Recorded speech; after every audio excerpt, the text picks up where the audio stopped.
So Melanie, you brought a core range of Springbank with you. Could you tell us something about the bottlings you have with you?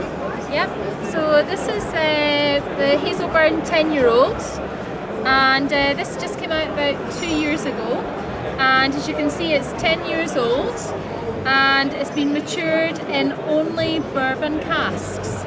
So it's a nice light and smooth whiskey because it's triple distilled and unpeated barley, as you'd expect for Hazelburn. So it's really nice, a bit of chocolate and vanilla coming through. What we like to call a lovely breakfast whiskey. Yep. The next one is the Springbank 10 years. Yep, so for the Springbank 10, what we have here is, for me, this whiskey is very much like Campbelltown in a glass because you get a wee bit of peat coming through. It's also quite fruity, but in the finish you get some saltiness. And obviously, as you know, Campbelltown is located in the Kintyre Peninsula, so the southwest of Scotland. And so throughout the production at Springbank Distillery, the spirit in the whiskey is always only about 200 metres from the sea. So the next one is the 12 years old, the cask strength, which is coming out in batches. This is batch number 13, I suppose? Roundabout. Roundabout, yeah. So for the Springbank 12 cask strength, what's special about this is that every time the cask strength changes. So in the series we've had as high as 58% and as low as 50% ABV. And so this particular bottling, the most recent one, is 56.3. As you can see by the colour, it's a lovely dark colour. And so this is actually about 60-70% sherry casks and 30-40% bourbon casks. So it's really quite a sweet whiskey. You get almost like treacle, pecan pie, and then you get a nice hint of peat in the finish.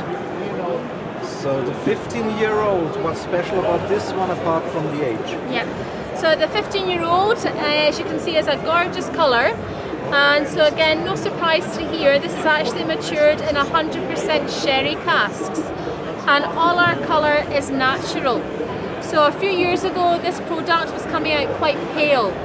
And for us though, if that's how the whiskey comes out of the cask, that's how it goes in the bottle.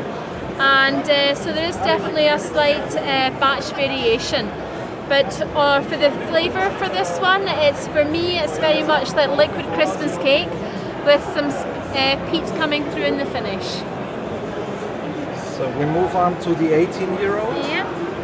So the 18 is actually the most like the 10 because again it's matured in a mixture of your sherry and bourbon casks, but obviously it's had an extra 8 years to mature.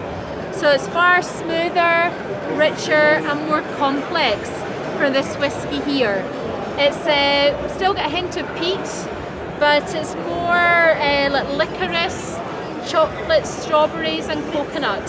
So just far more different flavours coming through in the palate.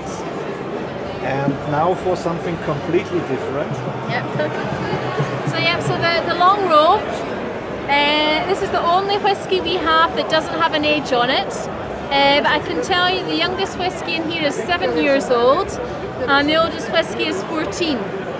And this is actually the only whiskey we have which is distilled twice, and then the barley is dried for 2 days in peat smoke. Now don't let that put you off because there's nothing medicinal or antiseptic about this peat.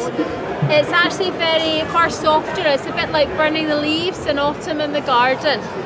And it's very much like a custard cream biscuit because you get some custard, you get some cream coming through in the palate, but then also in the finish you just get the smoke coming through and it comes back again and again and again like the waves on the seashore.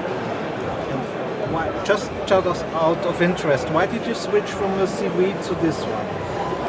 Right, the CV, for those of you who are familiar with that one, it was the gold, white and black horizontal stripe box, and that had a really complex maturation.